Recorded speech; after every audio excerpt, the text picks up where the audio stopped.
New Japan is heading back on the road. We are starting things off very soon with the Blue Justice show, Yuji Nagata's promoted show from his home area of Chiba. We're going to look at that card. It's the first one since the G1 finals, so plenty to talk about there. We're also going to look at the situation for each title in New Japan Pro Wrestling. The champion, their next challenger, and we'll see where things stand in that sense as well, including some that are flat out up in the air. We don't even know yet. Nothing's announced, which is a little bit odd for the company. So we'll look at all that. We're also going to look ahead to the Destruction in Kobe tour and talk about some news about International Fan Club that came out as well. So while we don't have any shows to review, there's still plenty of news. So with Jeremy Finestone, I'm Stephen Conway. This is Speaking of Strong Style.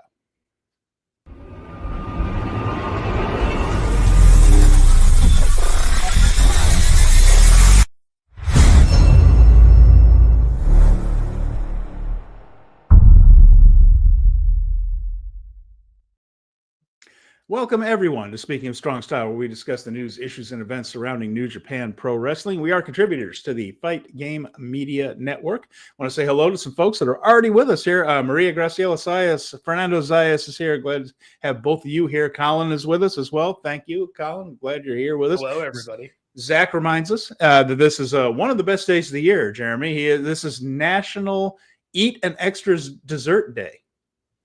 Maybe I'll eat an extra dessert today. I have never been more in favor of anything in my life. I mean, yeah, there's always good days to eat an extra dessert, but if you got a good reason to eat an extra dessert and it's extra dessert day, it's like that's a twofer.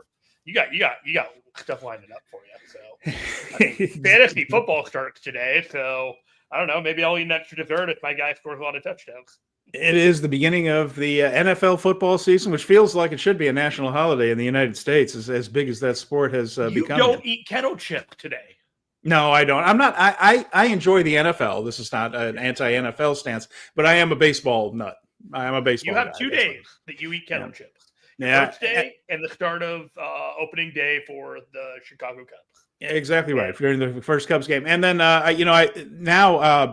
I'm as much of an international soccer football fan as anything now. So we have the season tickets to the local team here, the MLS team, and then I support Liverpool. Have for about almost 20 years now. I've got almost 20 years in as a Liverpool fan. So I do get a lot of sports in, and I enjoy the NFL, but it's not easy being a Bears fan, Jeremy. Chicago Bears fans. This has been a dry couple of decades for us. You don't think Caleb Williams is going to be the savior? Well, he might be, and we're very excited about the season. We have a new offensive coordinator, the Detroit offensive coordinator. We have a new offensive coordinator as well, but Detroit's offensive coordinator, which is a very high-powered offense, has moved over to become our head coach. Mm-hmm. So we have a new head coach, and he was very good with offense, and that's what we really need is somebody to help out Caleb. So we got him help, we got him targets. We'll see how the season goes, and it leads off tonight with the Philadelphia Eagles, who won the Super Bowl last year, and the Dallas Cowboys. And here I am in Texas, and everybody is all about the Cowboys down here, it seems. The Cowboys are a way of life. It's really interesting. My interest in the NFL and professional sports as a whole is kind of at an all-time low. Mm-hmm. And I'm really doing fantasy sports because they're with like my friends. And like I have enough of like a knowledge that I can draft and do whatever. But if I watch 5 NFL games this entire year, like right now mentally, like that seems like about the amount that I'll check out. And like baseball, I love the Giants, but they're breaking my heart for the last 5 years, and I can't get on board with what they're doing and commit the time to them if they're going to keep doing these strong start until June and then break your heart in September and October over and over and over again. No matter if Buster Posey is running the team, and I love me some Buster Posey. He's one of my favorite baseball players of all time. One of the great names as well. Buster Gerald Posey. What a guy. But yeah, no, I'm just doing the stuff, and I'm just enjoying like talking to friends and, go to work and you kind of stay up on sports for social reasons. It's like you're aware of the things that happen, but you go to work and you're working side by side with folks and they want to talk about this random thing like, oh yeah, I saw that on social media. Yeah, that was weird. I don't know. And then you just kind of move on. But if you contribute to the conversation, I don't know, it just seems like the social lubricant if you don't socialize after hours. What you just said right there is, oh, yeah, I saw that on social media. Weird, huh? You can get through a lot of conversations with just 1,000%. You don't need anything else. Moving on. Yeah, that's all you really need these days. It's interesting. Maria says, go Milwaukee. You a Brewers fan, Maria? She says, go Milwaukee. Is what she's saying, a Brewers fan. Okay. Wouldn't have placed that. Who knows? Or we found a second few. Baseman for the Brewers. I like that guy. And Fernando Zayas is predicting the Packers and Eagles in the NFC Championship game. Oh, well, as a Bears fan, I can't back up the Packers. We can't do it. You just cannot back Green Bay if you're a Bears fan. I hope they fall flat on their faces safely. I don't want anybody to get hurt, but I hope they go 0-17. I just want to see Christian McCaffrey just go off as a running back for the Niners.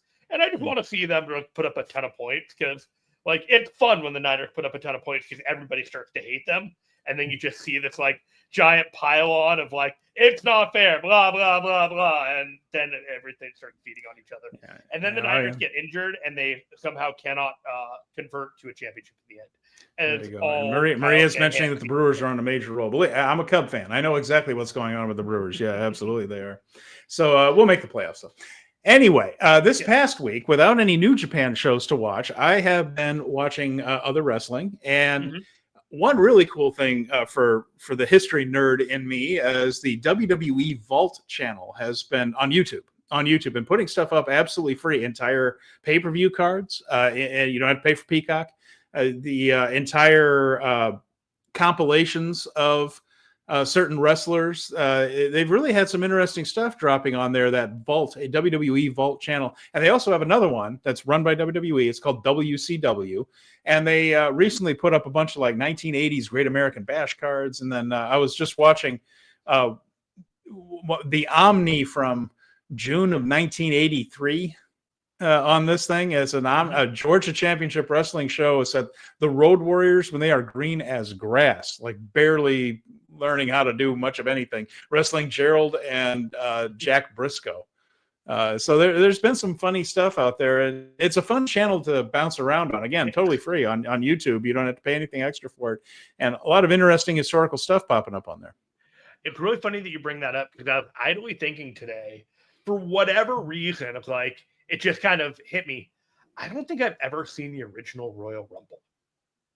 Oh, the first one that was on USA Network. It wasn't a pay-per-view. Yes. The first one. Yes, because I thought I was going to be able. I was a kid, okay, and we were driving down to a hotel for my sister's soccer tournament because she was in a club soccer league at that age. You're kind of dating ourselves here, but I was a few years younger than her, and I saw on the TV guide that it was going to be on the USA Network, and I was hoping that we would get to the hotel and then watch it.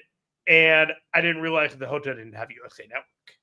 So I never saw it. And I don't think I ever made a point to watch it until I just thought about it now. It's I don't think I've ever actually seen that Royal Rumble now that I think about it. And so maybe I should make time for that. There you go. Colin is asking, will Blue Justice be worth a watch tomorrow? I think so. I'm just glad to have New Japan back in a way there. It's been so long, but we're going to talk about that show. We're going to break it down. I've been watching Marigold, the Dreamstar Grand Prix. Been watching a little bit of that. Been watching some CMLL and things. Just kind of moving through the stuff that backed up while I was watching the G1. So it's been a leisurely week as far as wrestling goes, and I'm ready to get back into it. And the Blue Justice show will launch us back into it. And then they go right into the Road to Destruction tour. So not a lot of it is going to be on NJPW World, though. This is a big house show tour in the strict sense, meaning not even NJPW World broadcasting a lot of these shows. They're doing a tour of Hokkaido after this, some small towns up in Hokkaido, and they're not going to appear on World. And they're very, very similar cards. And that's one thing that New Japan does sometimes when they know they're not going to broadcast them, is they do just about the same thing every night. And you're going to get a lot of that, and it's a lot of preview tags and things. But a few of them are going to be on there, and of course we'll be covering those as they come. I hope we get some type of kick in the pants, because you and I were talking about this before we got started, but man, pro wrestling right now just doesn't have a whole lot going on. Like, WWE is overproduced and kind of like segmented in such a way where like everything happens at a certain point, blah blah blah, and everything is kind of tailor-made to hit a certain timing, and just very manufactured. And AEW has good stuff going on, but it's just not working for me at this exact moment, the way they're going at it. And New Japan has just been like, it's been a desert, like there's been no content. There's nothing going on since the end of the G1. So I'm just hoping we get something tomorrow that just really kind of like, oh, that's right, New Japan is back. Another thing I've been into, by the way, I'm reading this. This is Eggshells by Chris Charlton. It's Chris Charlton's book there. It's about pro wrestling in the Tokyo Dome. It is not limited to New Japan. He covers the All Japan cards, the Noah cards, SWS, the other promotions that have been in the Dome. Pro wrestling, so he doesn't really do MMA unless there's a pro wrestling element to it. And I was thinking about Yuji Nagata, because, of course, this is a Nagata-based and promoted show in Chiba that's coming up. And I'm actually in the mid-aughts, so to speak. I believe I'm in, as this thing, it goes in chronological order. It just takes every Dome show in order. And Chris kind of breaks down the card and then talks about some of the stuff that was going on either behind the scenes or in storylines. And I'm up to 2005 in July. And I've said here before that in the mid to late 90s, New Japan was running the Dome a lot, and it was about 3 times a year. I think I said quarterly before, and that's right. Not quite true. So January 4th, the show that's been there for a long, long time under many different names, currently Wrestle Kingdom, but it's been Pro Wrestling World before that, and other names. But January 4th. For a while, they were also running April. That show had various names. Battle Formation, probably one of the more famous ones. And then they would often, not always, but often run in the fall as well when business was up. Mid-2000s is when we're getting to the point where business ain't up anymore. And you're starting to see those shows kind of shrink back a little bit. And poor Nagata, this was the end of Inokiism, where Inoki really had a lot to do with the company. Fujinami had been president at this point, but Inoki was still the owner-operator and had final say in everything. And he had gotten into the MMA aspect of it. And Inoki always liked to blend, quote-unquote, real martial arts with pro wrestling. He always liked to portray himself as an actual martial artist. And he did train in various other martial arts. He was not a true fighter. All of his stuff was a work that was made to get himself over as a legit fighter, right? So the Muhammad Ali thing was the only shoot he was ever truly in that sense, and that one was a disaster, right? So with Inoki, he kept trying to get to mix MMA in with the pro wrestling, including having Yuji Nagata work a full-time road schedule in pro wrestling while also training for MMA fights against some of the top MMA fighters in the world, and basically paid these guys to come and cave his big stars' heads in, because they really had no legitimate shot. I mean, Yuji Nagata is a Olympic-level Greco-Roman wrestler. All right? I mean, that's legit. That they're not making that up or exaggerating his credentials. He really was that good at Greco-Roman wrestling. They're putting him in here like Pride champions, and with no time to train, because he's got to headline all these shows where he's defending the title against Tenzan and Kojima and all this. It's just utterly insane to see. And here's my favorite, Jeremy. The reason I'm bringing all this up is that some of these cards would have pro wrestling on them and also say, but we're going to have an MMA fight, like a real fight. Well, if you do that, right, if you say, oh, this one's a real fight, then the pro wrestlers come to the ring. What are you saying to everybody? Here's the fake stuff. Right? I mean, yeah, we've gone through this before, but it's like, no, this is really the real stuff. Yeah, and it was ridiculous, but there was the most ridiculous thing that I had, either shut out of my mind or forgotten about. But on one of these cards, a response to the stupidity. And Toru Yano was in on this and everything else, but they had a one-night New Japan, a UFC style MMA tournament in the middle of a pro wrestling show. Here's how they did it, Jeremy. An 8-man tournament, but they had all 4 fights going in the ring at the same time. Sure. So they would bring 8 guys out, pair them up, and there's your bracket. But instead of having one, then the other, then the other, then the other, 4 fights in the ring at the same time. When someone would win, they would just declare the winner, and then they'd leave the ring. And then, so that would take 4 guys down to 2. And then there would be 2 fights in the ring at the same time. Those were your semifinals. And then I can see the efficiency of it, but it's also disgusting. And then they had a fight that was the finals right there. And no wonder the business fell on its ass in the 2000s. And some of the guys that, this book, Eggshells, I really recommend it because it goes up until like 2016, I think. It's 2018. It gets fairly current, really. It does explore. Published it a couple around that time, so I think but it's fascinating to see like some of the guys were just in open rebellion, like getting on the microphone talking about how this is stupid, like Masahiro Chono and all that, just openly defying Inoki at this point as they realized that they were eating their own business alive through all this stuff. So I'm taking heart. Weird. Did that possibly be happening ever again? I am taking heart that there have been very dark days when it looked like New Japan was totally lost in the woods, and they came out of it. And then at these cards where the business is just falling on its face and they're putting their top draws in positions to fail by putting them in MMA fights they are not prepared for, and they're doing all this self-destructive stuff where it's making people from other promotions look like the real stars as opposed to their own. What happened? The bottom of the cards, sometimes sometimes higher up on the cards, but also on these shows, Hiroshi Tanahashi, Shinsuke Nakamura, Katsuyori Shibata. It gets better, folks. It gets better. And I'm hoping that I'm trying to take some solace in that as I look back to look forward and see that maybe New Japan can pull out of a bit of the muck that it's been in for a while. There were a lot of cautionary, very familiar moments in that narrative that kind of remind me of now. Don't like it. Doesn't make me feel great. But I do think that there's too much talent and too much experience on the back end for this to go wrong. To really go wrong. Yeah. I hope so. And War Hero 99 is asking Tanahashi versus The Rock or Reigns on January 4th. Well, that would get some attention. Actually, I kind of wish. I do too. Goto bring Reigns, his friends in, and then he spears Tanahashi and says, this is going to be my ring now. Sure. That'd be exciting. Or maybe Hangman, he says, maybe. Yeah. And Maria says that Ali versus Inoki match was trash. Inoki was trash. Inoki was on the floor the entire time. Well, yes, because the one thing you got to say about Inoki is he was smart enough not to try to get into a fist fight with Muhammad Ali. And he thought, well, the only way that I'm going to have a chance in this thing is if I lay on the ground and kick up at him.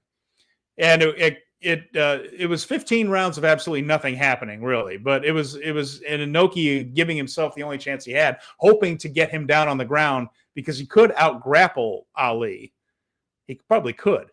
But Ali was also smart enough not to go anywhere near that. So it was one of the most it was an embarrassment, and it was one of the most boring fights that anyone ever saw. We've talked about it before, but let's run it back. Let's see if we got any new thoughts about this. We've talked about our short list for Tanahashi at Wrestle Kingdom 20 that it could be basically 3 guys to do it. But are they even going to do a singles match for him? Do they do a mix? Do they have some weird angle? Yeah, I don't know. I think it would be better to just have a big singles match. Keep it simple, right? For ticket sales. Yeah, keep it simple. A big name. Just have a big match on this, so they need to sell tickets. And they had a rough time last year, but this year's looking even grimmer. So it needs to be something fairly big. It needs to be something. But I agree with you. Keep it simple. Like you are going to see this guy and Tanahashi one-on-one. These two are going to butt heads, and somebody hopefully that they'll be excited to see if they can get. See, Nakamura is still with WWE. He hasn't been released. I mean, we haven't seen him wrestle a match since June. No, but that's not unusual in either of the major companies in the U.S. to go months without being on TV, but still under contract. Like, that's the only reason that anyone could possibly hold out like any kind of like thought process on that. Yeah, other than that, it's just wishful thinking. He just hasn't been used, and if he's not being used, is anyone really inclined to tell people he's been released?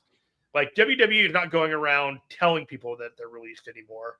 If Nakamura was released, wouldn't it be in his best interest to keep it quiet if he has a big angle to set up? Do you know what I'm saying? Like, there's no advantage to disclosing that this guy has actually been released unless WWE pings to the fact that, like, no, we released this guy.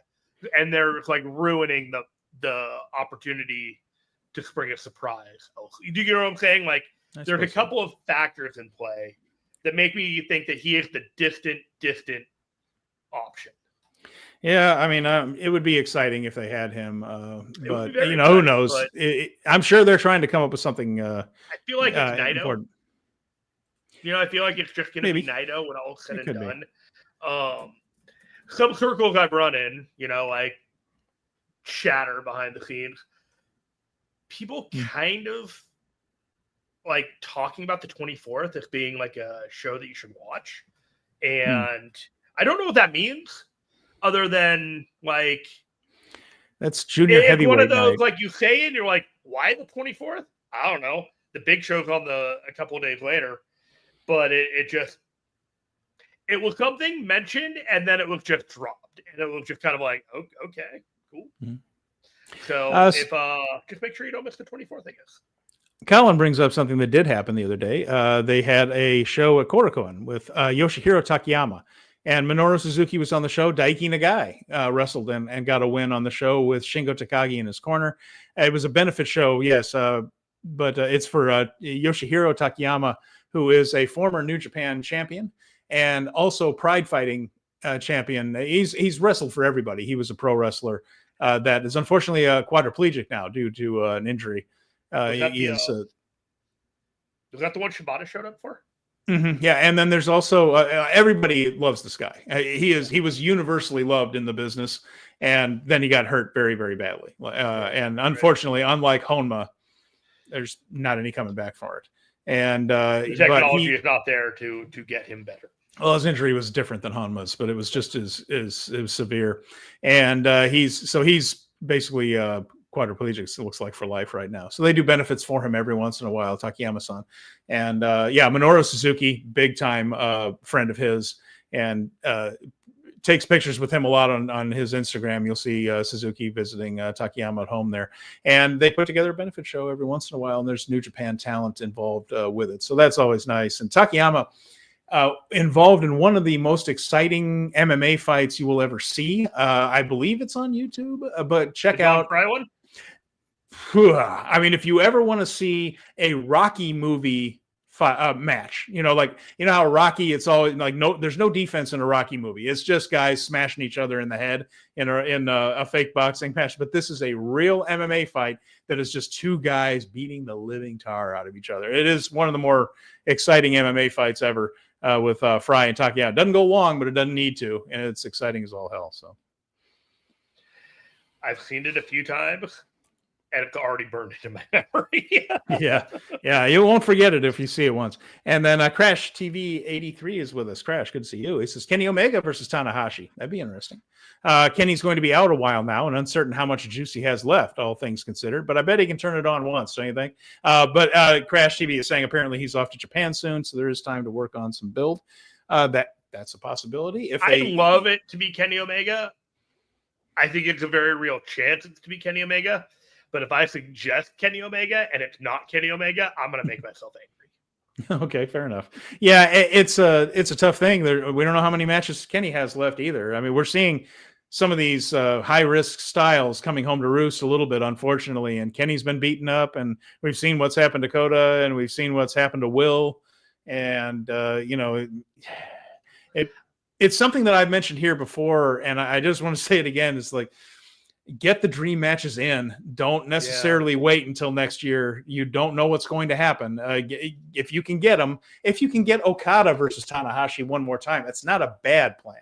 But Kenny is a possibility. But I still think Okada is a real possibility there too. I feel like after everything Tony Khan did for Tanahashi to get that win and to put him over as the big guy at that Forbidden Door, which was his show, I'm not necessarily sure that Tony Khan is just about ready to let Kenny Omega go over there for a big show when he's got him. He didn't like doing it last year. Like it was not a thing that worked out well behind the scenes for either one of them, but it happened, and that was that. You can imagine that Tony Khan was probably not too happy that Kenny Omega's return match was not on AEW TV, and you could read between the lines on that one. So running that back, especially the generosity that he showed, like with the Tanahashi booking at Forbidden Door, kind of makes me think that that's also as unlikely as Nakamura, but not a 0%. As much as the guys in AEW run the place, also, I think if Kenny put his foot down and said, Tony, I'm going, Tony's going to let him go. I don't see Tony standing up to anybody, let alone Kenny. So, he's got a couple of guys that, punch their own ticket. But there's also, like, he can't be so much of a diva that he can't work with. Like, you see Kenny's booking, and it's not ideal in AEW. Well, none of it is. But he's being a company guy. Like, I'm watching what he's doing, and like, I wish he was doing more, but the reality is you get a significant effort in a short period of time, and then he's got to go recover. He's got to go into the chamber, and he's got to Captain Planet himself back to health. He needs time. Shall we talk about Blue Justice? Sure. This is every time I hear that name, I think of Derek Zoolander. We are up to number 16. Hey, now. In the Tagami Arena. Are we going to get 20? Yeah, I think so. He hasn't announced his announcement. We get a couple of these a year. He has not announced his retirement. We get a couple of these a year. I think he can get up there. And next year's taken. Tiger Mask. You don't want to retire the same year as another guy. So Tiger Mask. Yeah, Tiger Mask retiring next year. Hey, Yamazaki. I gotta make a list. I gotta make a list of the timetables of when people have announced their retirement and when it's actually happening, because I'm starting to lose track here. And I'm also feeling sad that all these people that I've watched for all these years are all like hanging it up, and I'm like, yeah, that's gonna look great with my beard. That's the passage of time. Colin mentions that Riho made her annual appearance this week in AEW. Her annual appearance, that correct me up. But I also saw Maki Ito left TJPW, so who knows where she's going. She's our favorite unemployed foul-mouthed wrestler. All right, let's take a look at Blue Justice 16 in Chiba, Sunday, September 7th.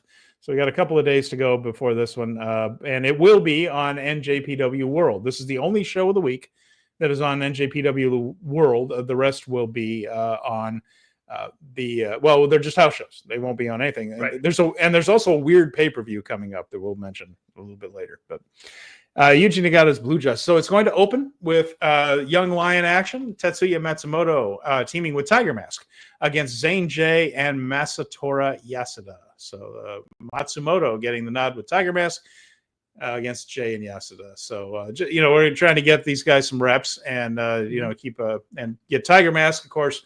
Somebody that was coming up as Tiger Mask. It came to New Japan. He didn't start with New Japan as Tiger Mask, but he came there as with Michinoku Pro, I believe, before that. And then came to New Japan just as Nagata was kind of having his run as the top guy in New Japan. So their careers they've been in the same locker room for a very, very long time. So he's going to be part of Blue Justice for sure. You see, they started letting Zane Jane grow his hair out again already? No, yeah, sure. You only have to shave your head for your debut, and then the rest of it's up to you. You can start growing your hair out. After that, I see the render. I think that he's got to shave it all the time. Yeah, no, but Matsumoto been pretty, in great shape. Former bodybuilder, and just has a ripped build. So I'm after not getting a lot of reps at all during the G1 tour. I am curious to see what kind of growth he's had, because he's probably been able to get a lot of work done in the dojo anyway with the dads and the rest of the trainers. So I'm curious to see his progression.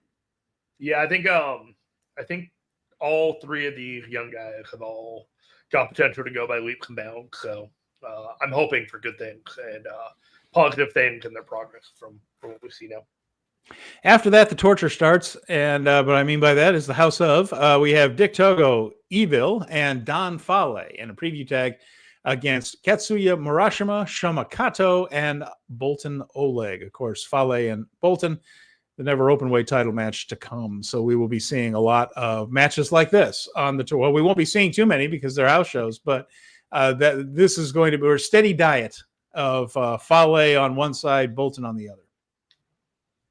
I am so disinterested in Bolton Oleg versus Fale, other than the moment that Oleg just absolutely manhandles Fale and we get that spot.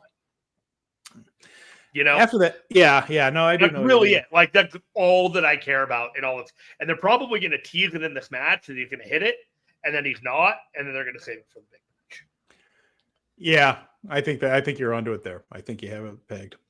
Third match is a 6-man tag, and this one is more the tag team title match preview, kind of. Tomohiro Ishii can't be bothered to come by, so we have Taichi, Tomoaki Honma, and Taka Michinoku. There's a combination. Against Clark Connors, Oscar, and Yuto Ice. So Oscar and Yuto Ice teaming up with Clark Connors, who was absent during pretty much the entire G1 tour, back in the New Japan bus with the War Dogs. And well, we know what's going to happen here. Like all these previews are going to be to make sure that Oscar and Ice, the Knockout Brothers, look as good as possible. But again, Ishii not coming in until later on in the tour.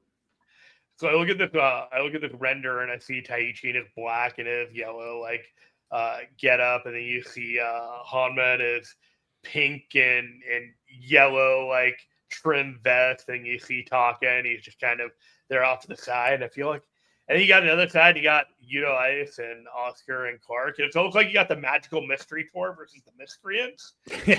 Just laughing because the color scheme on this image, guys, it's just, there's a lot going on. Yeah, you're right. There's a lot of self-expression happening here. Absolutely. The character work is portrayed via image very well. Ooh, Jeremy's struggling with his audio today here, folks. Sorry about that. Sorry about that, guys. You there? Can you hear me? Yeah, should be. Uh-oh. You just keep talking and I'll figure it out. No, it's okay. Yeah.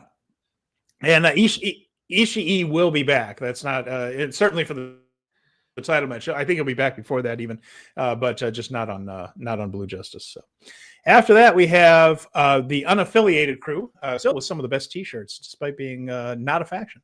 But we have Shingo Takagi, Yota Tsuji, Hiromu Takahashi, who's gracing the New Japan ring again, perhaps against his will, and teaming with Daiki Nagai against more of the War Dogs. This time it's Geto, Taiji Ishimori, who's getting his own Korakuen Hall promoted show together soon, David Finlay, and Gabe Kidd. So once again, this is more the global title match preview tag.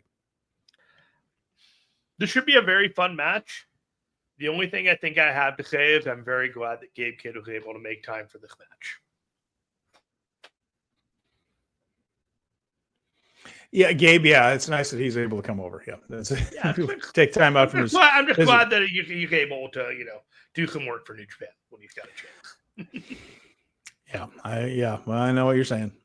And after that, we have a preview of the never openweight 6-man tag team match. And so on the one side, we have Desperado, Ryusuke Taguchi, Shota Umino, and Yuya Uemura. They will be facing the champions, which is Yo, Toru Yano, and Master Wato. And they have brought in Togi Makabe to be on their side of this one. So Hantai on Hantai violence. This should be a lot of fun. Are you getting a sense that Yuya and Shota are going to be a tag team for World Tag League? Maybe. Yeah, that could be the direction they're headed with that one. It does seem like they're putting them together an awful lot lately. They're friendly rivalry, friendship, and I don't know, like, doesn't seem like either one of them are going to have a whole lot going into Wrestle Kingdom. So maybe putting them in a tag team together is a way to get them on the card in a good spot. What do you think? Yeah, maybe. Yeah, it could be. It could very well be. And I think it's an interesting idea too. If we revisit something that happened with Shota a couple of years ago at World Tag League, that would probably might be a good time to do it if you want to do something like that. All right, what's after that? All right, we got a 5-on-5. Yeah, so we go from 6-man to 8-man. Now we have 10-man. There's no shortage of people on the card. No, sir. If you're going to the show, you will see a lot of the roster. And I don't know how much you're going to see them do, but there's going to be a lot of guys on this show. So we have TMDK. That's our World Heavyweight Champion, Zack Sabre Jr., along with Ryohei Oiwa, Hartley Jackson, Kosei Fujita, and Robbie Eagles. They'll be facing another House of Torture crew, Ren Narita, Sanada, Yujiro Takahashi, Sho, and Doki. So this is the a couple things are going on here. You have the junior tag preview, and you also have the world title preview. Yes. This is low-key going to be a really good match. You think?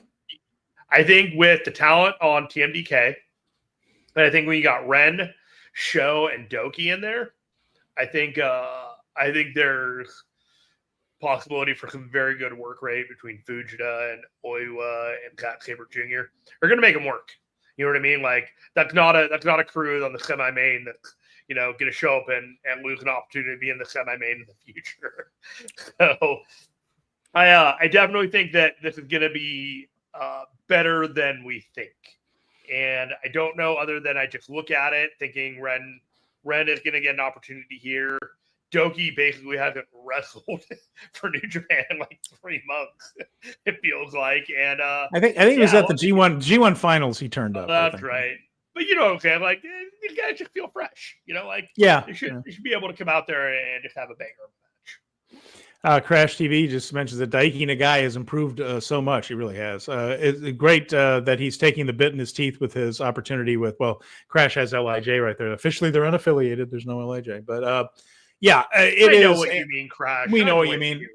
He's been very good. And he walked in as one of the best promos in the company, and now he's learning to work. And I think he's going to be a big star in that division. And it's nice that he matched their vibe. Yes, yeah, he's a good fit for that spot right there. And Colin mentions it would be a shame not to have Yuya Umino in singles matches at Wrestle Kingdom. I think that they probably will be, and maybe even against each other, perhaps. I think that's what Steven was referring to a few moments ago.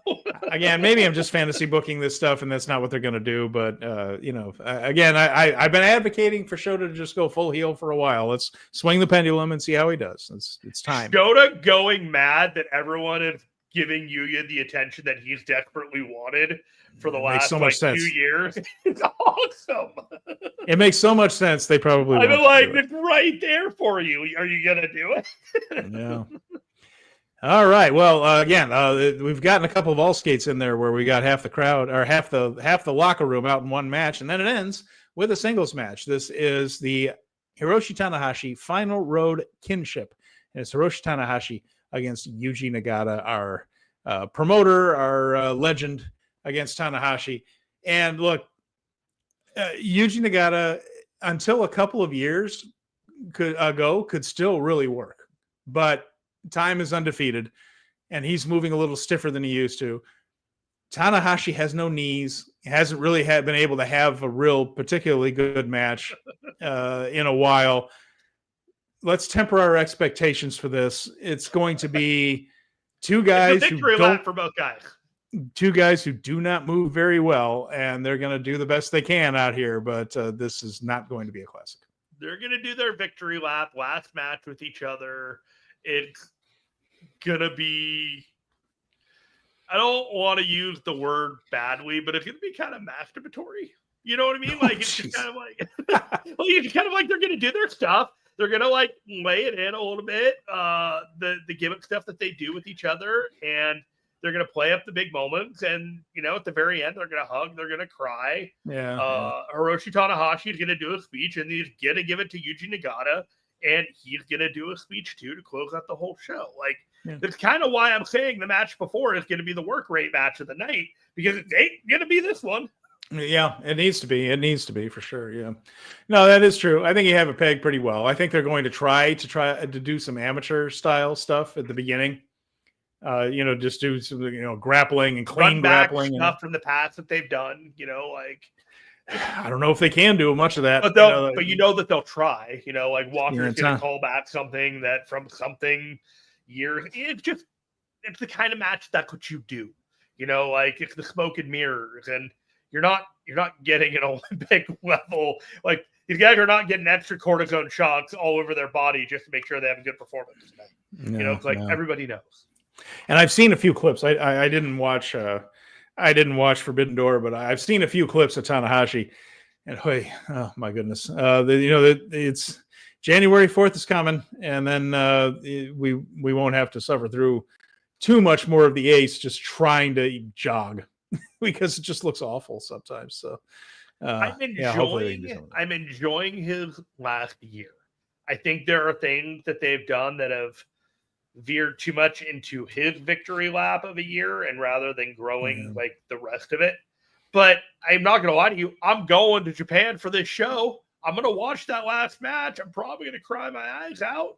It's like it's going to be emotional. So like you do it and you go all in, and these are one of these matches and these shows. Like it's the last Tanahashi Nagata match. It does not mean all that much to the Western audience, but to the Japanese audience, yeah, it does mean something.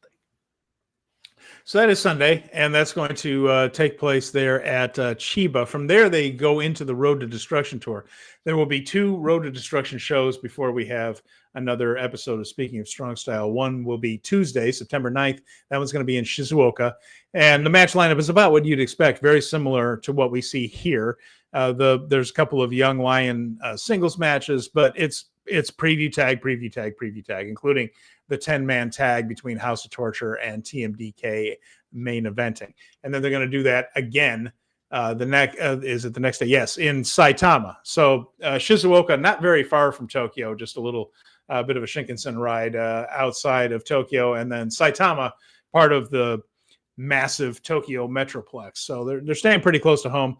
Then on Friday the 12th, there is this bizarre Shinichi This is what champion. I wanted to know if you knew anything about it. Well, there's only one match announced. It's the Generation Class. So it's got Taguchi, Taichi, Ishii, and Zack on one side against Fujita, Oiwa, Uemura, and Umino on the other.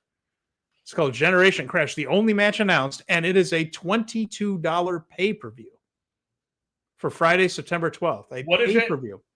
What? Why? I don't know. Is it like a sponsored event? Like, is it a branding thing? Excuse me. Shinichi Champion is the talk show that appears about once a week on NJPW World. And it's never subtitled. They don't do anything for the English speakers amongst us there. They don't go and put any translation in later. So they're not going to announce the matches until the next episode of this Shinichi show. Yeah. That's probably what they're going to do. And then once that is, they're going to list up. And so it's just bizarre matches based off of what happens on that talk show. I have no idea. I mean, I really don't know. Talk show, and it's a little weird. So, it's very weird. Yeah. And so I have no doubt that it's kind of like, do you remember that show on WWE YouTube that was like completely bizarre? That was like everyone was just doing weird stuff all the time, and I think JBL was like on it, and it might have been Zack Ryder doing doing like a weird alternate reality YouTube like joke version of the WWE where everyone kind of have like weird gimmicks going on. I know that I'm close to what I'm trying to explain, but yeah, like it was mid 2010, and Danielson showed up a couple of times, Daniel Bryan or whatever. And this kind of reminds me of that, where it's just kind of like all the New Japan talent's there, but it's all a little bit off of the reality of what New Japan is based in. Yeah, I don't know. And I would know more about Shinichi Champion, but they don't translate it. So there you go. And my Japanese isn't that good. So Crash TV 83 says, don't forget to bring a towel, Jeremy. Yeah, you got to get the sweat I'm wiped gonna on be it so there you can for a toss it few back. days, and I think if I get my ticket, like I'm gonna spend money for these tickets, guys. Like this is a big like the 40. Okay, my wife and I talked about this, and when I turned 40, it was the middle of COVID, and I had made an effort to like do a Zoom thing, and have all these people here about to come in, and it basically like be a Zoom party and hang out, whatever. Well, my 40th birthday, everybody, was on January 6th, 2021, which was the insurrection. Yeah. So that one went right out the window, and I've always been kind of bummed, and like I tried to make an effort to do that, and I've had parties and people would do that. It's nothing like that, but it was like I'm turning 45, and I'll be in Japan if I do this, and my wife just go, and I'm like, all right, and so if we're gonna do it, I'm gonna do it once. I'm gonna spend the money because that's how you make memories. So we're gonna do this. So they have rebranded the NJPW fan club as it is now the NJPW Global Fan Club instead of just NJPW USA or something like that before that. And New Japan Fan Club of America. Okay. And then what they have also done is similar to last year. They have made a special circle of tickets available just for people with in that fan club. So these are royal seats, rows 4 through 7. And they are for the low price of $750 US. Oh, good. Oh, God. Yeah, and so there you go. If you are able to get the royal seat, mine too. You can do the math. The ultimate royal seat section. It is the ultimate VIP. I'm reading this off the website. The ultimate VIP experience for the best wrestling show in the world. Grab your seat ringside for this once in a lifetime experience. And so, there you have it. God bless. People are going with me to this. Miguel Rubio, who's a listener of the show, and his wife Denise are going to be going to Japan and it's overlapping with this trip. And so I got this email, and I texted him, and I talked to Esteban, who's on the screen right now, the USVA guy. I'm like, so how many tickets can you buy in the fan club? Like 2. I'm like, okay. So I'm like, Miguel, what's your plan for Wrestle Kingdom? Like, I'm planning on going. I'm like, yes, I'm aware of this. Are you and Denise? Are you and your wife both going? And he asked her right then and there. He's like, no, she's going to go to a spa. And I was like, fair enough. Cool. Do you want to go in on these like pricey ringside tickets that I can get through the fan club? And he's like, let me check. Yes. And I'm like, they're pricey. $750 pricey. And he's like, yes. And I was like, hell yeah. So he and I, we're doing it. We're doing your seats that you did last year for Wrestle Kingdom this year. And I'm going to be a bawling mess for that Tanahashi thing, man. Yeah, they have another circle. Rows 1 through 3 are in another section even closer, like they're between. They have 2 sets of barricades. You're between the 2 sets of barricades. And I have no idea what those are going to be, but those aren't part of the Global Fan Club. So those went on sale for the New Japan fan, like the hardcore, like we get tickets for everything, and they get a gift. They get a statue of Tanahashi in his gear. Do they get to keep the chair like last year? I have my 2 chairs. I believe so, but because of shipping and the amount of statues they're making, this is excluded to the international fans. This is strictly that's why the price is lower and all these things. And I'm not gonna lie, that statue seems really cool, but it's not even gonna be at the arena. They're gonna mail it out after the fact. So it's really cool. I'm really looking forward to it, and I'm not going to lie, your experience last year really kind of solidified whether I should do this or not. You should. You're not going to. It's going to sting when you pay for the seat, but you won't care once you're there because you're going to realize what you're doing and where you are. And when I got to my seat, and there were a lot of other people from the Global Fan Club, a lot of Americans around me, some Brits, some some Aussies and all that. It was great, but there were more than one person. There was more than one person standing around, just looking around the dome, just like, I can't believe I'm here. And you're going to have that experience for it too, and it'll be special. And Crash is asking if I'm going. Not this year. I went last year. I'm not going to be going to Kingdom this year. That's between flights, hotels, and tickets. That gets to be a little bit more than I want to do every single. Well, I want to do it every single year, but more than I can do every single year. I'll be We're back. not making a whole lot of money on this show, if at all, guys. Yeah, and then Jeremy's going this year. So speaking of Strong Style, has live cover. We're covered. We're covered. The show's got it covered. But you won't care. Now the 750, you think that's more than I paid for any individual show, but it's less than I paid for the two. Right. So, I mean, and you're only getting the one. There's no Wrestle Dynasty this year. So, it makes sense. It's a big night. They're going big with it. They want to make some revenue off it. And that's a lot of money, but it's Hiroshi Tanahashi's retirement. It's a big deal. And I honestly think that the experience that you have there, and I hope you have a similar one than I do, just being among your tribe in that way, right. and just having so much time. I hope you go to see other shows too, because they're all. I want to do the New Year Dash, and then if the other people that I think are probably going to go, I'm sure I'll have no problem figuring out exactly what shows I need to go to. Yeah, and the TJPW's biggest show of the year is always on the 4th. Everyone books a big show somewhere around Kingdom in Tokyo. You have Korakuen Hall's next door. There's Oda Ward's a train right away. It's easy. It's usually pretty easy to get to with public transportation, and just about everybody's running. So if there's anybody you want to see, you can probably do it. I'm going to go, I think, from like the 31st until like the 6th or the 7th. But I swear, I feel like it's just going to go so fast. It will. Yeah, it will. It will. Yeah. So got some restaurants for you to go to too. I know where you should eat too. I'm all. Yeah, no. We'll be crowdsourcing some information. The crowd Crash mentions, yes, it's expensive, maybe a little less now with the recession. That's the one thing. The exchange rate's still working in your favor. It's a long flight too, 12 hours from where he is. Probably the same for you guys going trans-Pacific. 13, I think, from Texas. And so probably, what is that, 10 for you? 9? I have no idea. I wanted to say it said 14 based off of where I was at, but I don't know for sure. Like, I kind of blindly looked at some flights and, just kind of get a price and all that stuff, because it didn't feel real until I got my passport a couple weeks ago.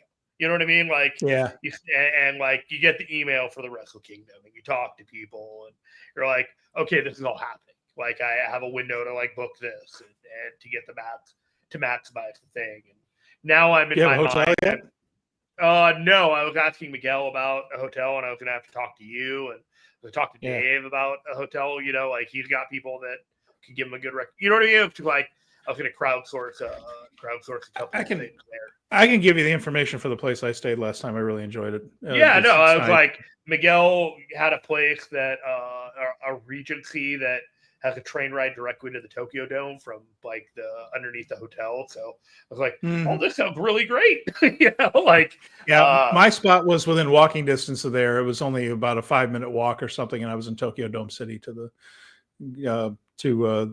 both the Dome and Korakuen. So that it's real convenient and nice. And I mean, the hotel rooms ain't big. You're not going to find a big one. You're not going to find a big room, but if it's just you don't need it. Do you think that we'll be able to pull off a podcast while I'm there? I'll bring it. I managed last year. I managed last year. I don't know how good a quality the audio was with me on my phone all the way over there. I think it was fine, but I'll bring the laptop and a microphone and some headphones, and that's really all I need. Bring a converter. That's what screwed me over. I had my laptop. I couldn't plug it in. When I went to New Zealand when I was a kid and went to Australia a few years ago, I learned the lesson of having multiple power converters, because they use the same plugs nothing like do. trying to plug something. I didn't think it'd be a problem. They use the same plugs we do. It's not like Europe where you have to bring a whole other thing. But what I didn't anticipate was that I had the tri-prong one for my computer, the power, and none of the ones in Japan have 3 prongs. They have the same 2 we do. That's they don't not have the issue. Ground. No. And I was just like, oh my God, I can't plug this thing in. Oh, this is awful. And I just like, oh man, I hauled this thing all the way over here for nothing. Yeah, no, I am definitely weighing the option. We'll probably have to bank an episode. We'll do our big preview like a week before Christmas or like the week of Christmas, and then kind of sit on that for a couple days. And maybe we bank something. Maybe we go dark. I don't know, but I'll fly out on like the 31st, which is the Thursday or the Friday week before, and then I fly back like Wednesday. So theoretically, I might be back here live for the Thursday after Wrestle Kingdom. You know, the good news for you is you'll be going to the best country in the world. Can we just go? There we go. We had another hiccup. I'm sorry about the technical issues, folks. It's all me. Like, I'm at a university, and a lot of people are using the internet right now, apparently. Fair enough. But the good news is, too, outside of pro wrestling, you're in maybe the best country in the world. So it's pretty incredible. Like, going to Japan has always been like a thing for me. I'm not like obsessed with the culture, but a lot of things that I like are born from that culture. And so there are aspects of it that are like, oh, just kind of seeing the roots and just kind of seeing how it just kind of exists in the culture that it came from is a fascinating study for me. Well, yeah. Plus, you get all that food. Oh my goodness, the food! I miss the food. All right, the devil. Oh well, there's so much good stuff. I'll tell you. I got some recommendations. I know you do. I got plenty of time, and I'm looking forward to crowdsourcing from you and a couple other people because it's going to be good times. All right, so you had an idea for extending this episode, which didn't seem like we needed to do, but here we are. And we just have a few more minutes to go, folks. Like I said, it's been a relatively quiet period. It's interesting that oftentimes when New Japan doesn't have any live shows, they save a lot of announcements for that period as well. And we really haven't had a whole lot of that. But I was looking at the title matches, and so we're just going to run down each of the titles in New Japan and when the next match will be. Okay. So we'll start at the very top and work our way down. The World Heavyweight title, the first big batch of the biggest titles, the biggest titles will be in a batch at Destruction in Kobe. So the main one, the main event of Destruction in Kobe, Zack Sabre Jr. versus Ren Narita. And then the winner of that, of course, goes on to King of Pro Wrestling to face Konosuke Takeshita, the G1 winner. Again, Takeshita not on the tour for this show, for Destruction. And it doesn't seem to be booked yet on the Destruction show at all. So he came in, won the tournament, and can't be bothered to come back in storyline reasons. Yeah, I'm sure that's not saying Takeshita refused to come back. That's not me saying that. I'm just saying, once again, the booking here is a little wonky. But the world title is Zack versus Ren, Destruction in Kobe, September 28th. It appears that Takeshita is probably going to have a match with Okada around September 20th and is thus unavailable for New Japan. And this will be a broken record scenario where he will be having plans somewhere else, and we're just going to have to be okay with it. Yeah, War Hero 99 is asking, what is the main event for Kingdom? Well, obviously, we don't know yet. We're assuming that it will be something like Konosuke Takeshita as the World Heavyweight Champion against a big challenger. But I think there's still a lot of storylines to go. And War Hero Zack versus Hangman. If you thought last year didn't draw, let's put Hangman Page in there. You think last year didn't draw? No, I don't think Zach's going to be in the main event, and I damn sure don't think Adam Page is going to be in the main event. Yeah, those don't feel right. Like the last time we saw Adam Page in Japan, he was a mid-carder for Bullet Club.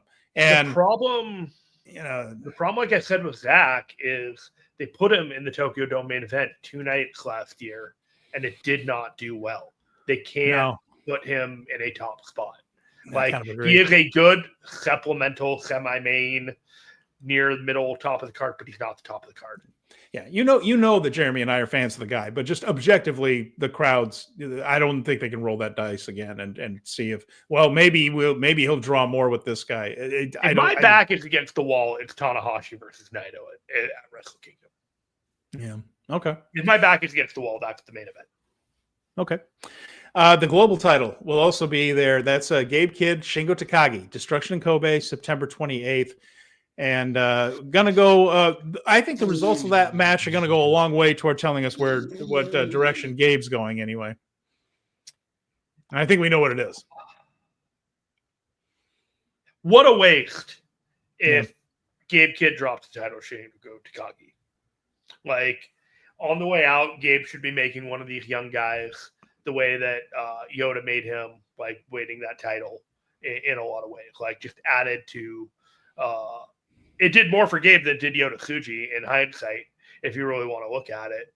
And if Gabe Kidd is not going to stick around long enough to put it on somebody that can be made and can help, like, keep the backbone of New Japan going, then he's really got no right to complain about, like, the booking, because he's almost forcing their hand in this situation. And I tried to be nice about it earlier, but the booking of Gabe Kidd in AEW and the booking of Gabe Kidd in New Japan is simply incongruent. And the quicker that one of these promotions divest themselves of him so that they can get back to telling stories that do not get interrupted, the better. And unfortunately, that is going to be New Japan, because AEW pays better, and all indications just seem to think that Gabe Kidd is ready to go. Yeah, and War Hero's asking Tanahashi challenging for the title at Wrestle Kingdom. You can't discount that. You cannot discount that. I personally would recommend against it, because I think if you can get a big name to wrestle Tanahashi in a special retirement match, now you have two things to draw instead of just one. I have a hard time envisioning a match they've already done on the road to his farewell, and they already did Tanahashi and Takeshita in Chicago. I know it. And Crash mentions War Hero Mox in the main event. No AEW guys. Let's not. AEW isn't drawing well in the United States, let alone, I mean, they can't get 3,000 people to pay to see Dynamite, let alone these guys aren't that kind of star in Japan. I mean, they're guests, but Adam Page is not a star in Japan. He's just not. He would not sell a ticket. And the last time they saw him, they don't watch AEW all that much. People here don't watch AEW all that much. He's not a guy that'll sell tickets just because he has main evented, because Tony Khan thinks he's a star, means nothing to Japan. The last time they saw him, he was a middle of the card guy for Bullet Club. You know, there's just no build. There's nothing. And Moxley, frankly, it didn't go that great last time he was there, and it didn't draw that spectacularly when he was in. So no, the idea, Okada, because he has such a history with AEW, would mean something if he were in there against like Tanahashi, but just some foreigner in the main event over there, I think that would bomb. I think that would absolutely bomb. So, and at War Hero, so just Omega and Ibushi could draw. I don't think Kota Ibushi can draw. Omega, I think Ibushi's allowed to. It's going to be welcome. Yeah, I wouldn't hold my breath on that either, by the way.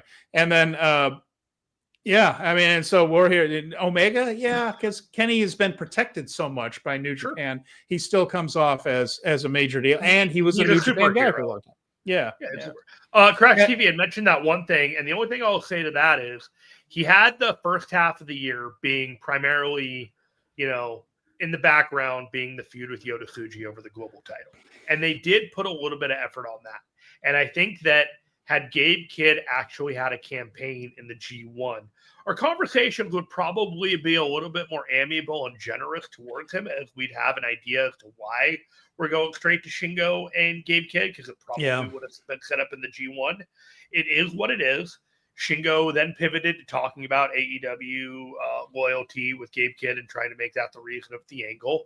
And it all just comes off as a little bit inauthentic. And that's not my fault. That's not our fault.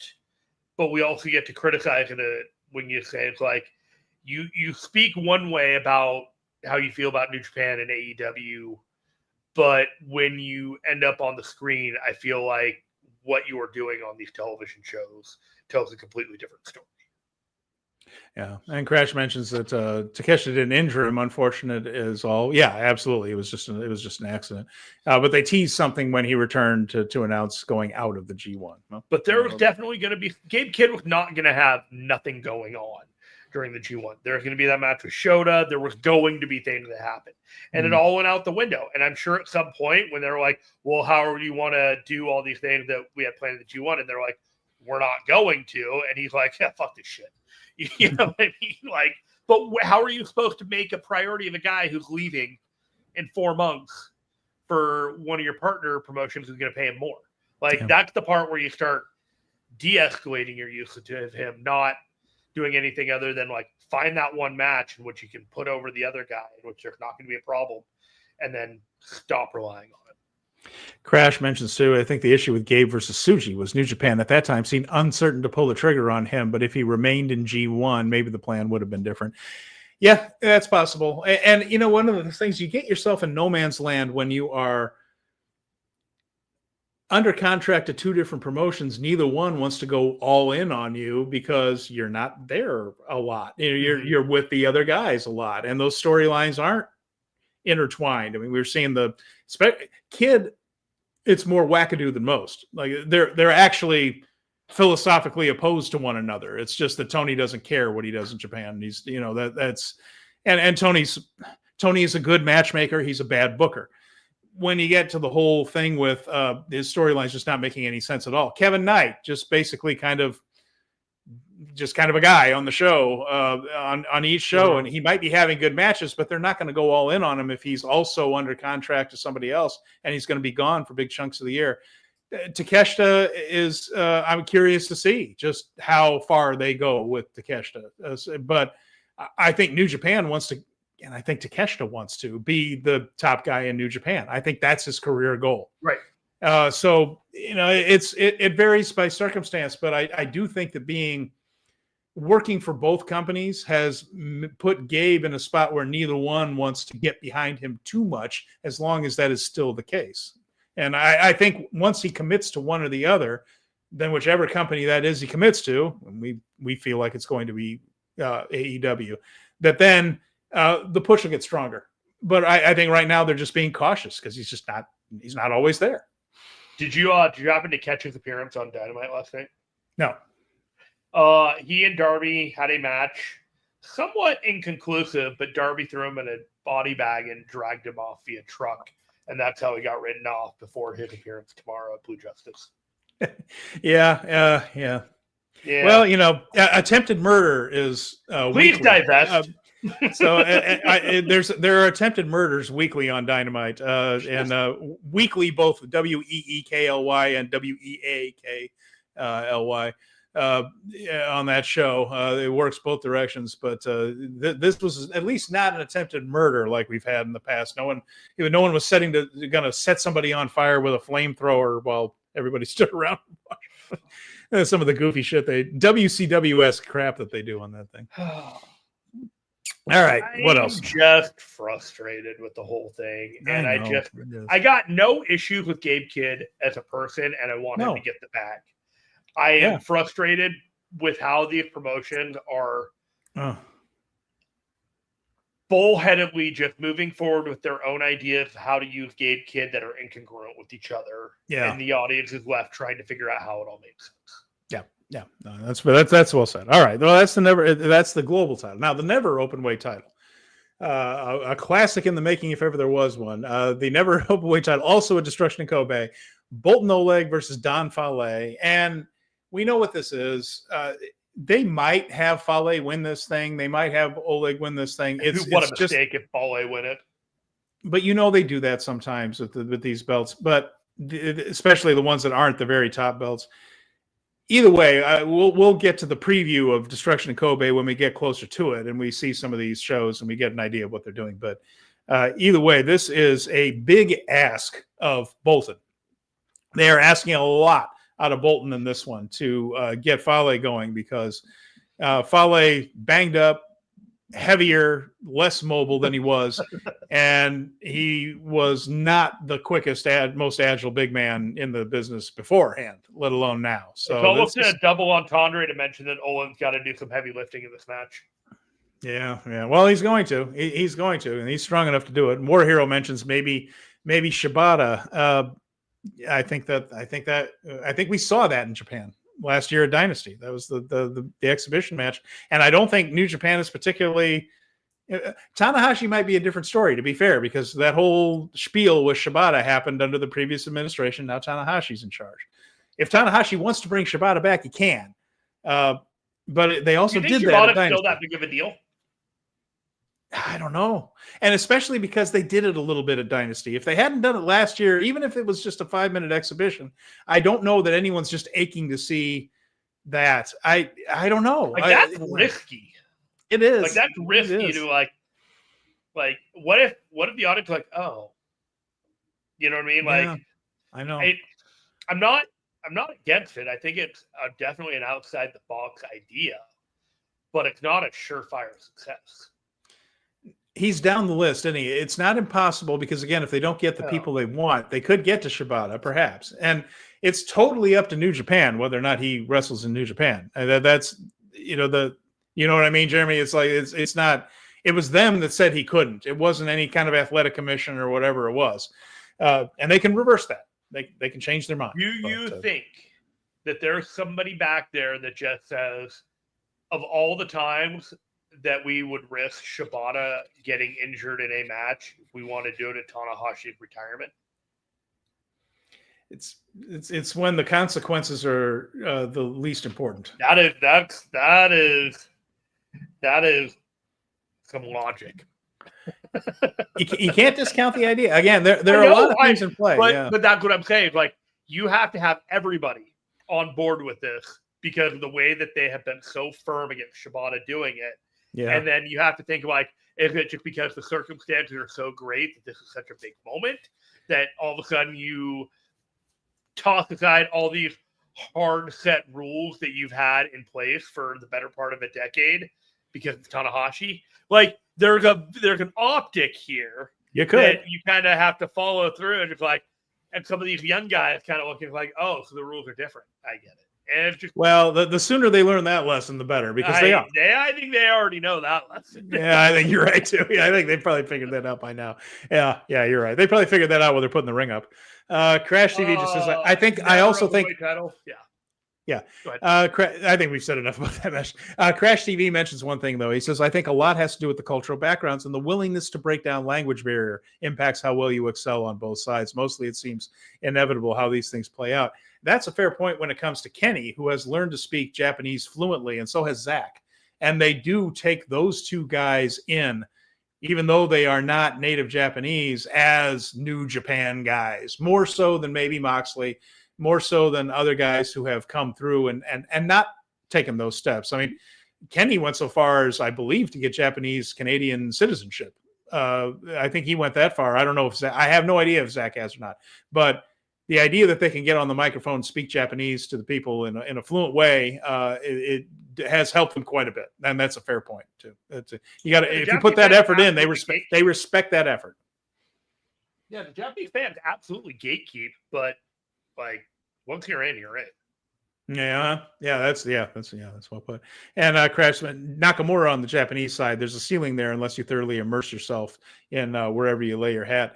Yeah, that's something that Julia mentioned when she was leaving Marigold to go to WWE, is that she said that it was going to be very, I don't know how it's going. I haven't seen a whole lot of her promos, but she said she understood that learning to speak English was going to be a key factor for her.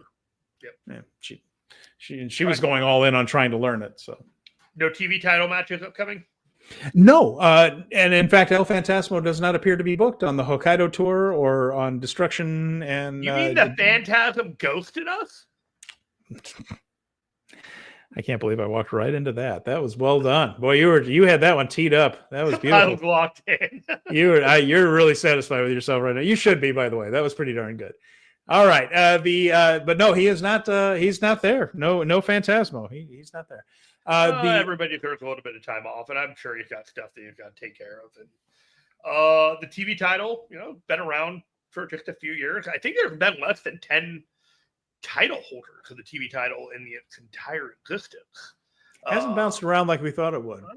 No. So, I enjoy El Phantasmo with it. He's a perfectly fine guy to have it until they decide to bounce it to somebody else. And put them in like the never open weight title like area. It's like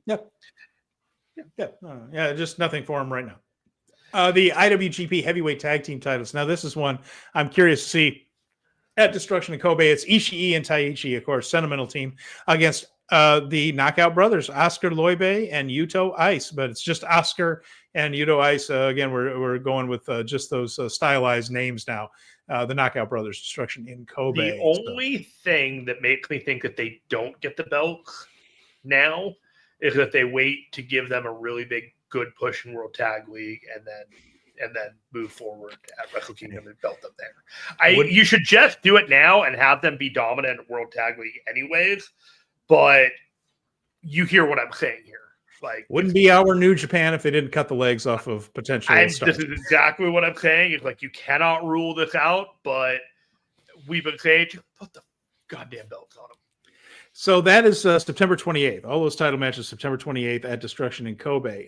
Before that, we see some coming in quicker than that. So on the 13th, so what is that, 9 days from now, the back at Korakuen Hall, there will be a never open weight 6-man tag team title match. That's at Korakuen, and that's going to be the current tag team of Wato, Yo, and Toru Yano, the champions, and they will be facing Taguchi, Despe, and Tanahashi for the never open weight 6-man tag team titles. And this just feels like a match that they needed to put together to main event a Korakuen Hall show that would otherwise be a preview tag house show.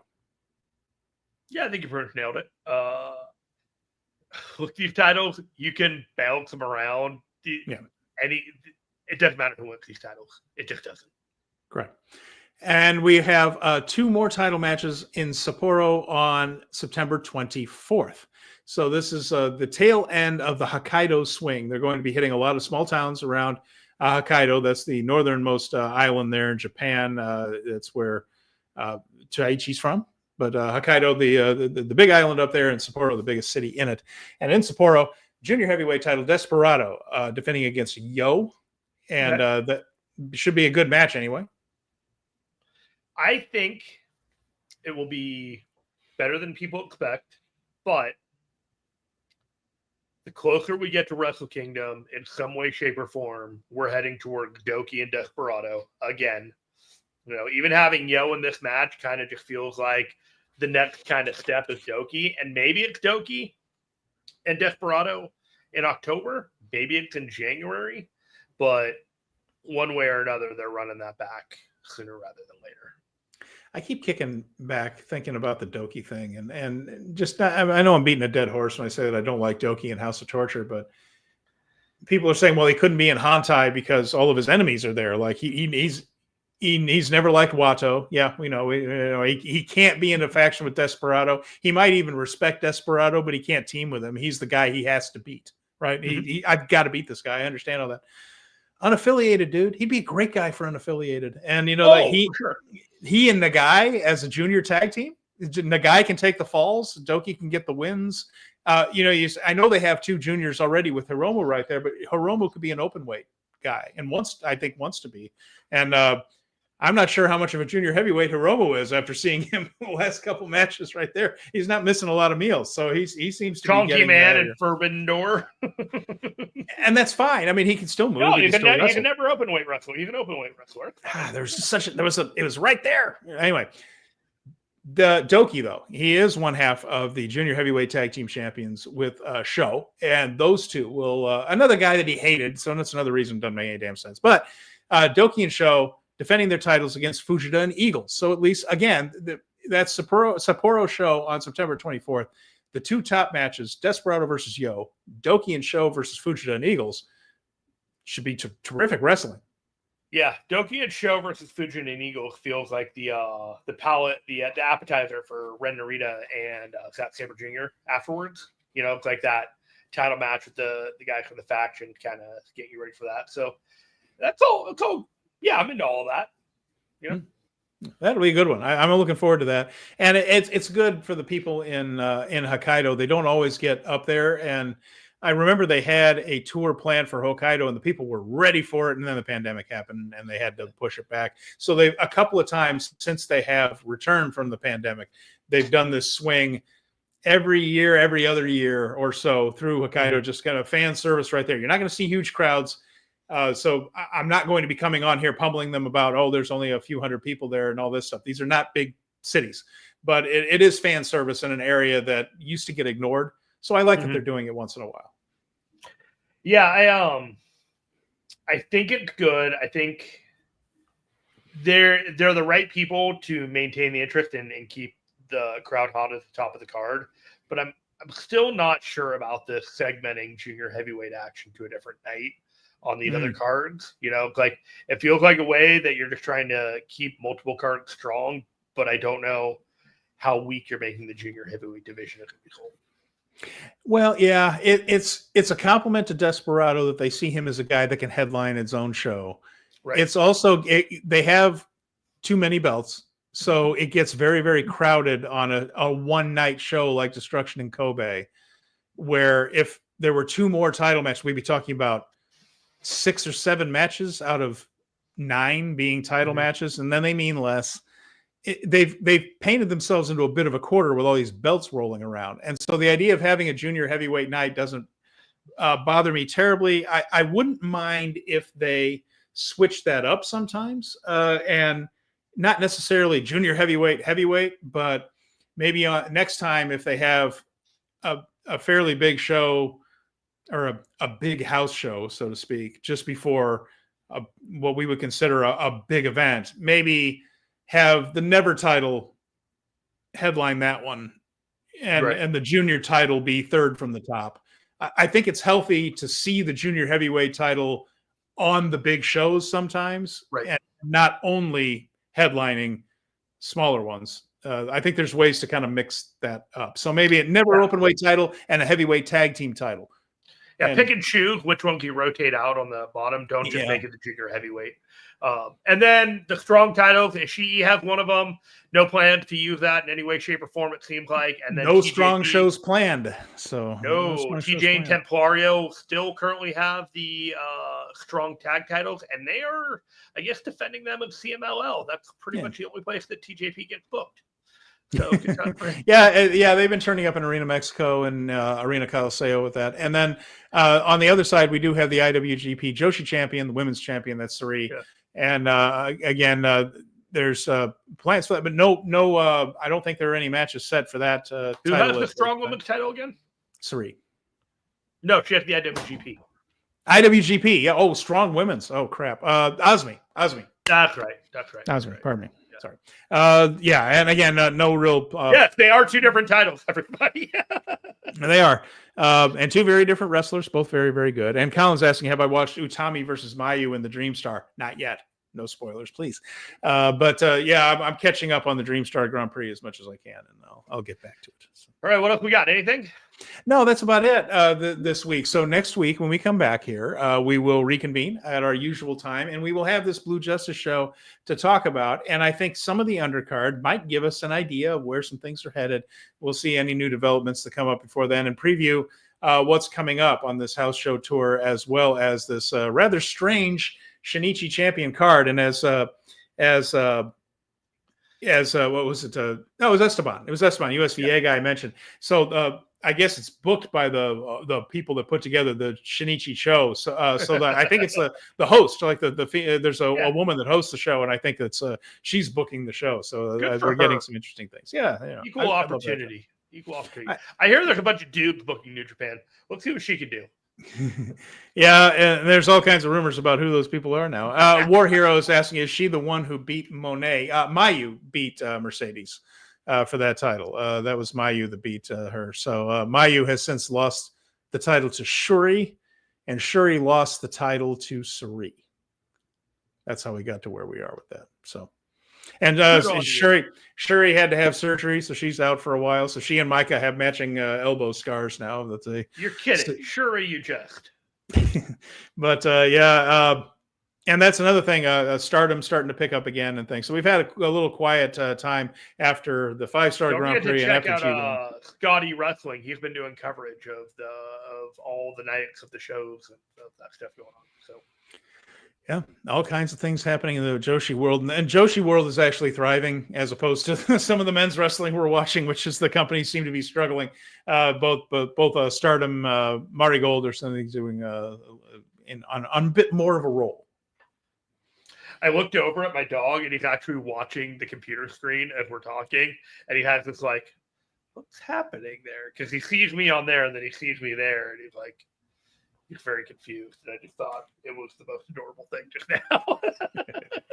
All right. And so Crash mentions that Azumi beat Monet in a 3-way at Dominion for the strong women's title in a 3-way, but didn't pin Monet. So, wasn't it Dominion? That's about the, and then Shuri had one of the shortest reigns with that title, and it sucks. Yeah, but I think, and I agree with you, by the way. I said that she should hold on to it longer. However, if she knew she was going to have this elbow surgery, this might have been the only way to do it. That's so wild. In my mind, I have Monet losing that title at a strong show, not at Dominion, like a strong show in like May. That we're like, this might be the place that happens, but yeah, like Scotty Wrestling, I think called it, and like I don't remember if it was Dominion or if it was the strong show, like around there. Okay, you want to look that up real quick? I can look it up real quick. Let's see here. NJPW strong title. While he's doing that, don't forget to check out Powerbomb shows every Sunday at, 1 p.m. Eastern, 10 a.m. Pacific. The Dynamite show, which is immediately after Dynamite every Wednesday night. We got the Takedown on Mondays with Garrett Gonzalez and Paul Fontaine. We got us every Thursday at 5:30 p.m. Eastern. And Steven, what do you got for an answer there? I have it. It was in Ontario, California at Resurgence. Okay.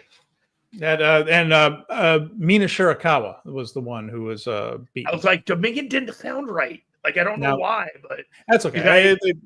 That's right, because Double or Nothing, like it happened before Double or Nothing, and she wasn't going to Japan after Double or Nothing.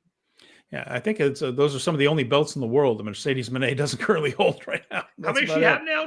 9? Whatever. At some point, it just becomes dumb. She has enough that none of them mean anything. How about that? Wow. They don't. If somebody were able to come on this show right now and list off accurately every belt that she has, I might retire because I can't do that. No. Yeah, I mean it's gotten silly. It's just gotten silly. Yeah, it's a lot, but hopefully she makes somebody at some point. Yeah, and she might. It's not even a knock on her again. Like right now, Jeremy and I are a little down on American wrestling, New Japan. It's been a bit of a struggle this summer. And hopefully these guys will start doing things. The best way I'll put it is there have been some pretty amazing moments. The Texas All-In show had a number of them. I thought Cody and Cena at SummerSlam was a great match. There have been a few gems here or there, but it's been a summer where it's just like, this isn't doing it for me as much as I had hoped it would. And the storylines have been tough. Yeah. So, but it gets better. This thing happened in cycles, so we're not going anywhere. Yes. We're not quitting. But like, if we got to be honest with you, if we're just like, this ain't it, Chief. We'd feel phony if we came on here and just cheerleading everything. Just like, hey, everything's great, it's wonderful. That would be bullcrap. So is that a cheerlead? Is that a word? I don't think it is. But if we were just cheerleaders for everything, but we don't want to do that. We want to be honest with you guys. So we'll just do all that. And honesty is, we're not feeling it as much as we normally do right now. War Hero still banging the drum for WWE involvement at the Dome. Ace versus Cena. Now that would sell tickets. That I think would actually sell tickets. I think that one would work. I think Cena's a star over there in his own way. I think the novelty of it, but not happening. Not happening. Cena's going to retire before that. Cena's going to be gone before that. That I was at Cena's very first singles match that he ever had for UPW, and yet I'm more invested in Tanahashi retirement than Cena's retirement. Well, and Cena's not going away though. He's going to do movies. He's going to do TV shows. Sure, and you'll be able to see John plenty. But if you have like that personal kind of like connection to his like career, you're there at his first match. You should be like that guy that's like, I can't believe this is his last match. And I felt like I saw the best goddamn Cena I'm ever going to see at this point at SummerSlam. And anything I get at this point is just icing on the cake. Yeah, don't worry. You'll always be able to see him, no matter what he tells you. You'll always be able to see him. I like All it. right. You got me back. All right. So with that, we're going to wrap things up for this week. We'll be back next week, talk about Blue Justice and New Japan going forward. Any other news that comes up, we'll tackle it then. So I want to say thank you for everybody who joined us here live. Those of you who join us later, either as a podcast or here on YouTube, we greatly appreciate your time. It's always fun for us, and we hope you enjoyed it as well. So for Jeremy Finestone, I'm Stephen Conway. This has been Speaking of Strong Style, and we will talk to you again real soon.